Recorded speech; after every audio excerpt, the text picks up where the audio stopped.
बिस्मिल्लाहिर्रहमानिर्रहीम। Dear students, आज का हमारा जो लेक्चर है ये बॉन्ड लेंथ के ऊपर चैप्टर नंबर 3 का ये टॉपिक है और इसमें आज हम इंशाल्लाह बॉन्ड लेंथ के हवाले से डिटेल्ड डिस्कशन करेंगे। तो सबसे पहले ऐसा करते हैं कि बॉन्ड लेंथ जो है इसको डिफाइन कर लेते हैं। तो आपने याद रखना है कि बॉन्ड लेंथ जो है ये एक एवरेज डिस्टेंस होता है between the bonded nuclei of two atoms जो कि आपस में मिलकर कोवेलेंट बॉन्ड बना रहे होते हैं। फॉर एग्जांपल हम ये कहते हैं कि हमारे पास एक ये एटम है, ये उसका न्यूक्लियस है, एक दूसरा एटम है और ये उसका न्यूक्लियस है। तो इन दो बॉन्ड बनाने वाले एटम्स के न्यूक्लियस के दरमियान जो ये डिस्टेंस है, इस डिस्टेंस को हम नाम देंगे बॉन्ड लेंथ का।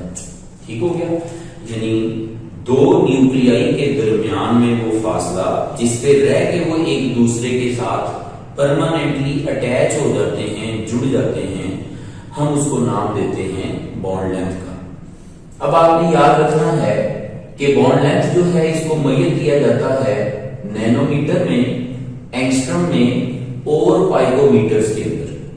अब आपने ये भी याद रखना है कि 1 नैनोमीटर जो है ये इक्वल होता है 10⁻⁻⁹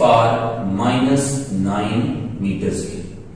इसी तरह से 1 एंगस्ट्रम इक्वल होता है 10⁻⁻10 मीटर्स के। इसी तरह से 1 पाइकोमीटर इक्वल होगा 10⁻12 पाइकोमीटर्स के। उसके बाद आपने याद रखना है कि बॉन्ड लेंथ जो है इसको मेजर करने के लिए हम जो मेथड्स यूज करते हैं उसमें इलेक्ट्रॉन डिफ्रैक्शन मेथड है, एक्स-रेज डिफ्रैक्शन मेथड है या फिर स्पेक्ट्रल स्टडीज हैं। तो ये इन 3 मेथड्स के थ्रू जो है वो हम क्या कर सकते हैं, किसी बॉन्ड की एग्जैक्ट लेंथ फाइंड कर सकते हैं। उसके बाद हम आते हैं कि हम बॉन्ड लेंथ जो है इसकी स्टडी क्यों करते हैं, इसका क्या बेनिफिट है। तो आपने याद रखना है कि इसके जरिए हम फाइंड कर सकते हैं बॉन्ड स्ट्रेंथ। वो कैसे? आपने याद रखना है कि किसी बॉन्ड लेंथ का उसकी स्ट्रेंथ के साथ इनवर्स रिलेशन होता है। जितना ज्यादा लार्जर इन साइज बॉन्ड होगा उसकी स्ट्रेंथ उतनी कम होगी। इसी तरह से जो स्मॉलर साइज बॉन्ड होगा उसकी स्ट्रेंथ उतनी ज्यादा होगी, वो उतना ज्यादा मजबूत और स्ट्रॉन्ग बॉन्ड होगा। फिर हम इसके जरिए क्या कर सकते हैं, रेडियाई की मेजर कर सकते हैं किसी एटम की। ये मैं इस टॉपिक को आगे फर्दर एक्सटेंड करूंगा तो हम इसी के अंदर पे डिस्कस करेंगे आगे जाके। इसी तरह से इसके जरिए बॉन्ड की नेचर जो है वो फाइंड की जा सकती है। वो कैसे कि अगर तो एटॉमिक रेडियाई जो है उनका सम लिया जाए तो वो बॉन्ड लेंथ के इक्वल आ जाए, तो इसका मतलब है कि वो एक नॉन पोलर बॉन्ड है। इसी तरह से वो होमोएटॉमिक बॉन्ड भी ऐसे होते हैं कि वो नॉन पोलर होते हैं, तो उनकी लेंथ आमतौर पर जो कैलकुलेटेड लेंथ होती है उसके इक्वल होती है। लेकिन अगर दो एटम जो हैं उन पे पार्शियल नेगेटिव या पॉजिटिव चार्ज है तो उसकी वजह से उसकी लेंथ में डिफरेंस आएगा। तो उस डिफरेंस की वजह से हम कह सकते हैं कि ये जो एक्सपेक्टेड या हमने कैलकुलेट किया है, एक एटम का रेडियली पकड़ा, दूसरे का पकड़ा, सम किया, तो जितनी लेंथ बननी चाहिए थी उतनी नहीं बनती। क्यों? क्योंकि ऑपोजिट चार्जेस की वजह से अट्रैक्शन होकर न्यूक्लियस और ज्यादा एक दूसरे के अंदर एटम्स और ज्यादा मर्ज हो जाते हैं, न्यूक्लियस करीब आ जाते हैं, फासला कम हो जाता है, तो बॉन्ड लेंथ ड्रॉप कर जाएगी। तो अगर हमारी एक्सपेक्टेड बॉन्ड लेंथ जो है वो ज्यादा है और एक्चुअल बॉन्ड लेंथ कम है, इसका मतलब है कि वो एक पोलर बॉन्ड है, तो बॉन्ड की नेचर डिस्क्राइब की जा सकती है। इसी के जरिए एटम का साइज फाइंड किया जा सकता है। बॉन्ड की स्टेबिलिटी, बॉन्ड जितना ज्यादा स्मॉलर इन साइज होगा उतना ज्यादा स्टेबल होगा। तो स्टेबिलिटी के बारे में भी अंदाजा लगाया जा सकता है उसकी वैल्यू के जरिए। और सेम चीज जो है वो बॉन्ड की रिएक्टिविटी है। बॉन्ड जितना ज्यादा लार्जर इन साइज होगा उतना ज्यादा रिएक्टिव होगा, स्मॉलर इन साइज बॉन्ड होगा तो लेस रिएक्टिव होगा। उसके बाद हम बात करते हैं इसके पीरियोडिक ट्रेंड्स के बारे में कि पीरियोडिक टेबल में अगर एक एलिमेंट फिक्स कर दिया जाए, फॉर एग्जांपल मैं क्लोरीन को फिक्स कर देता हूं और मैं उसका ग्रुप 1 के सारे एलिमेंट्स के साथ रिएक्शन करवाता हूं, तो क्या बनेगा? Sodium chloride potassium chloride rubidium chloride. अब क्लोरीन फिक्स है और मैं ग्रुप के एटम चेंज कर रहा हूं, सोडियम पोटासियम रुबिडियम सीजियम। तो जैसे जैसे नीचे जाते जाएंगे बॉन्ड लेंथ बढ़ती जाएगी, यानी सोडियम और क्लोरीन का बॉन्ड छोटा होगा, पोटासियम और क्लोरीन का बॉन्ड बड़ा होगा, रुबिडियम और क्लोरीन का बॉन्ड और बड़ा होगा और सीजियम और क्लोरीन का बॉन्ड सबसे बड़ा होगा। इसलिए मैंने कहा कि ग्रुप के अंदर बॉन्ड लेंथ हमेशा इंक्रीज करती है। इसी तरह से पीरियड के अंदर बॉन्ड लेंथ डिक्रीज करती है। फॉर एग्जांपल हम क्या करते हैं, हम सोडियम मैग्नीशियम एल्यूमिनियम और कार्बन इनका बॉन्ड बना देते हैं क्लोरीन के साथ, ठीक है।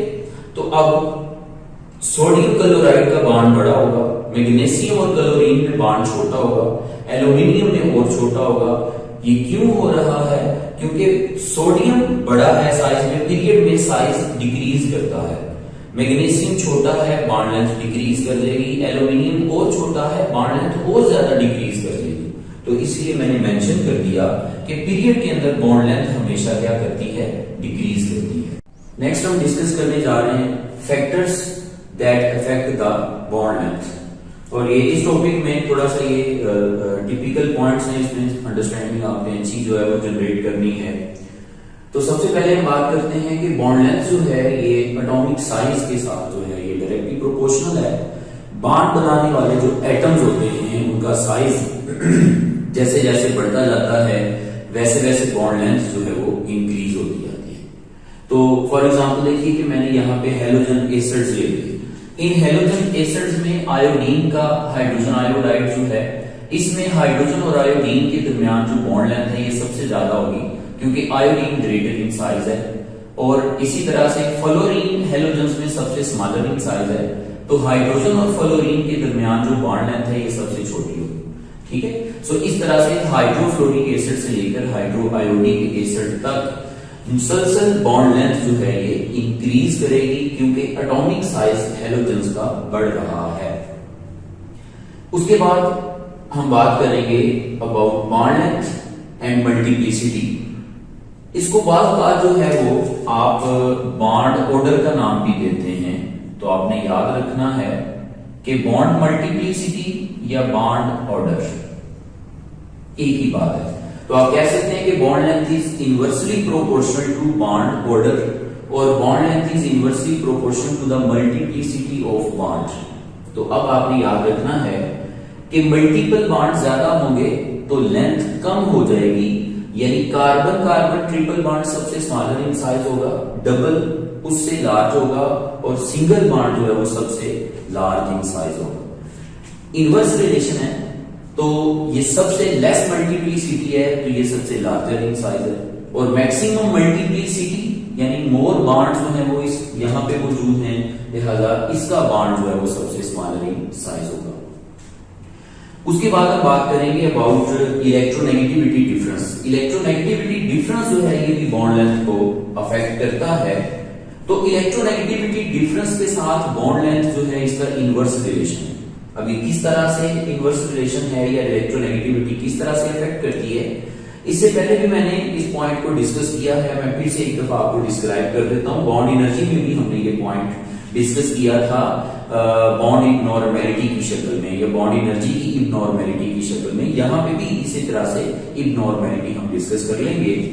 तो देखिएगा कि होता यूं है बेटा कि जब दो एटम्स के दरमियान इलेक्ट्रोनेगेटिविटी का डिफरेंस आता है तो उस डिफरेंस की वजह से ही होता है कि एक एटम पे पार्शियल पॉजिटिव और दूसरे पे पार्शियल नेगेटिव चार्ज आता है। एक तो इन एटम्स में बॉन्ड है जो कि इनको अट्रैक्ट कर रहा है अट्रैक्शन की शक्ल में, एक ये ऑपोजिट चार्जेस की भी एक्स्ट्रा अट्रैक्शन है जो इनको फर्दर एक दूसरे के क्लोज कर देती है, जिसकी वजह से बॉन्ड लेंथ और छोटी हो जाती है। तो इसलिए मैंने क्या कहा कि बॉन्ड लेंथ इलेक्ट्रोनेगेटिविटी के डिफरेंस के साथ इनवर्स है। अब इलेक्ट्रोनेगेटिविटी का डिफरेंस जितना ज्यादा होता जाएगा, ये पॉजिटिव और नेगेटिव चार्ज की इंटेंसिटी या शिद्दत उतनी बढ़ती चली जाएगी। तो ऑपोजिट चार्ज जितना ज्यादा, अट्रैक्शन उतनी ज्यादा, एटम्स उतने ज्यादा नियरेस्ट आ जाएंगे, लेंथ उतनी स्मॉल हो जाएगी। So bond length inversely proportional to the electronegativity difference. उसके बाद हम बात करते हैं कि बॉन्ड लेंथ जो है ये एस कैरेक्टर की परसेंटेज के साथ इनवर्स है। इसका मतलब ये हुआ, अब आपने याद रखना है कि sp हाइब्रिड होता है अल्काइन, sp2 हाइब्रिड होता है अल्कीन और sp3 हाइब्रिड होता है अल्केन। यहां दो बॉन्ड, दो ऑर्बिटल्स हैं, एक s और एक p, तो यहां पे 50% s कैरेक्टर है। यहां तीन हैं तो 33.3% s कैरेक्टर है। यहां चार ऑर्बिटल्स हैं, 3p और एक s, तो ये 25% s कैरेक्टर है। सो आपने याद रखना है कि 50% s कैरेक्टर, 30% s कैरेक्टर, 33% और 25%। अब maximum percentage of S character किसमें है?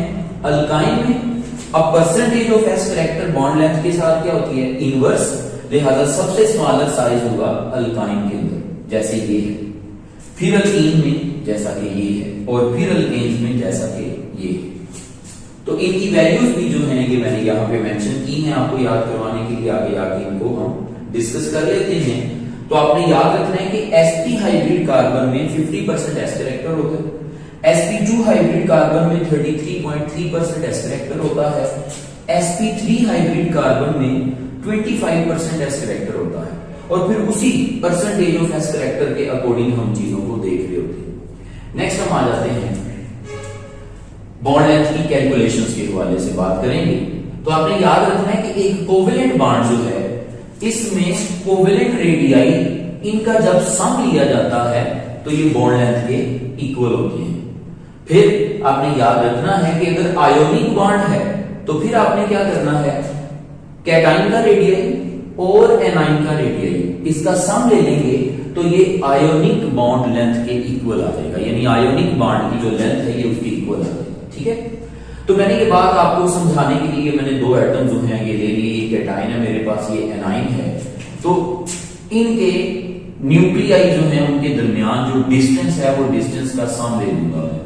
ठीक है, लेकिन आपने याद रखना है कि अगर फर्ज करें कि ये एक नॉन पोलर एटम है, ये भी नॉन पोलर एटम है, दोनों कोई चार्ज नहीं है इनके ऊपर, ए जो है वो 110 पाइकोमीटर का है इसका साइज या रेडियाई, जबकि बी जो है उसका साइड है जी 170 पाइकोमीटर। ये 170 आ गया मेरे पास और ये 170 कर लें आप। ठीक है, ये वैसे बनाने में साइज का थोड़ा डिफरेंस आ रहा है, बस आप थ्योरेटिकली इसको यूं समझ लें कि इसमें एक एटम 170 का है, दूसरा जो है वो हमारे पास 110 का है।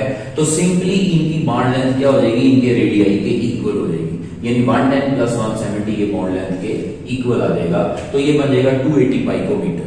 ठीक है, लेकिन अब हम इसे आगे एक और चीज फर्ज करते हैं। मैं कहता हूं कि ये जो एटम ए और बी है, ए पे पॉजिटिव चार्ज है, बी पे नेगेटिव चार्ज है, let's suppose, means oppositely charged atoms हैं। पहले मैंने कहा कि न्यूट्रल एटम बॉन्ड बना रहे हैं, अब हम कहते हैं कि चार्ज एटम एक दूसरे के साथ बॉन्ड बना रहे हैं, यानी ये पहले कहा कि ये कोवेलेंट बॉन्ड था जिसकी हम लेंथ ले रहे थे, अब हम फर्ज कर लेते हैं कि यही बॉन्ड आयनिक बॉन्ड है। तो अब आपने एक बात का याद रखना है कि हम जब इनको सम लेंगे इनके साइजेस का, वो हमारी एक्सपेक्टेड बॉन्ड लेंथ है, मगर इन रियल बॉन्ड लेंथ उतनी आएगी नहीं, क्योंकि इस तरह से ये जो बात आपको मैंने समझाई थी ऑपोजिट चार्जेस की अट्रैक्शन की वजह से रियल के अंदर बॉन्ड लेंथ कम हो जाएगी। तो आपने याद रखना है कि एक्चुअल बॉन्ड लेंथ ड्रॉप कर जाएगी और एक्सपेक्टेड बॉन्ड लेंथ ज्यादा होगी। ठीक है, उसके बाद नेक्स्ट हम ऐसा करते हैं कि ये मैंने कुछ वैल्यू बेस्ड एग्जांपल्स आपके सामने रख दी हैं। ये फर्स्ट ईयर और सेकंड ईयर में रैंडमली डिफरेंट टॉपिक्स में यूज होने वाली वैल्यूज हैं, तो इनको आपने लाजमी अच्छे तरीके से याद करना है। इसमें ऑब्जेक्टिव भी आपसे पूछी जा सकती है। तो carbon carbon single bond length ये 154 पाइकोमीटर के इक्वल होती है। इसी तरह से carbon carbon double bond length जो है ये बेटा 133 पाइकोमीटर के इक्वल होती है। इसी तरह से कार्बन कार्बन ट्रिपल बॉन्ड जो है ये 120 पाइकोमीटर के इक्वल होती है। कार्बन ऑक्सीजन डबल बॉन्ड 122 पाइकोमीटर के इक्वल होती है। इसी तरह से कार्बन हाइड्रोजन सिंगल बॉन्ड 109 पाइकोमीटर के इक्वल होता है। बोरोन और फ्लोरीन के दरमियान 130 पाइकोमीटर की बॉन्ड लेंथ होती है, जबकि बोरोन और क्लोरीन के दरमियान 175 पाइकोमीटर की बॉन्ड लेंथ होती है। अब इस टॉपिक को थोड़ा समराइज कर लेते हैं। बॉन्ड लेंथ का टॉपिक जब आपको बोर्ड में लिखने के लिए आएगा, सबसे पहले आप बॉन्ड लेंथ को डिफाइन करेंगे, उसके यूनिट्स बताएंगे, फिर उसको फाइंड करने के मेथड्स बताएंगे, बॉन्ड लेंथ की एप्लीकेशंस बताएंगे, फिर बॉन्ड लेंथ के फैक्टर्स बताएंगे। उन फैक्टर्स के अंदर आपने कोशिश करनी है कि हर फैक्टर के साथ आपके कुछ ट्रेंड्स जो हैं वो लाजमी मेंशन कर दें, ताकि इसकी एक्सप्लेनेशन जो है वो अच्छी हो सके। फिर आपने आयोनिक और कोवेलेंट बॉन्ड लेंथ को जिस तरह से मैंने आपको बताया डिफाइन कर देंगे, सम लेके हम इसे फाइंड करते हैं। अच्छा, अब ये इसमें एक छोटा सा पॉइंट में वो जो है वो लास्ट में डिस्कस करना चाहता था, जो मैंने आपको बताया था कि इसके जरिए एटॉमिक साइज या आयोनिक रेडियाई भी फाइंड किया जा सकता है। वो मैं छोटा सा पॉइंट कवर करके हम इस टॉपिक को वाइंड अप करते हैं कि देखें, जैसे मैं कहता हूं कि इस मॉलिक्यूल की जो बॉन्ड लेंथ है वो इसका रेडियाई और इसके रेडियाई के इक्वल है। अब फर्ज कर लें कि मुझे बॉन्ड लेंथ जो है वो पता है और मुझे जो है वो को कैटाइन की जो रेडियाई है मुझे वो पता है, तो मैं क्या कर सकता हूं, मैं यहां से एनाइन का रेडियाई फाइंड कर सकता हूं। ठीक है, तो इसी तरह से आप क्या कर सकते हैं, आप अगर जरूरी नहीं है कि ये आयोनिक बॉन्ड है तो आप फिर ही इस तरह का काम करेंगे।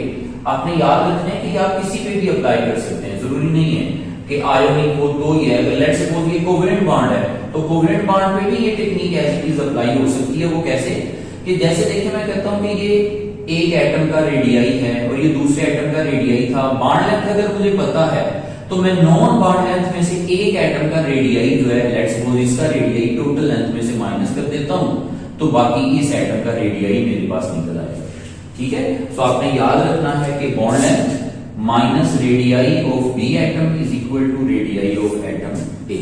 ठीक है बेटो, तो इस तरह से जो है ये आपने याद रखना है, ये तरतीब है बॉन्ड लेंथ की। नेक्स्ट हमारा जो टॉपिक है वो डाइपोल मोमेंट का टॉपिक है और उसके बाद ये चैप्टर हम इंशाल्लाह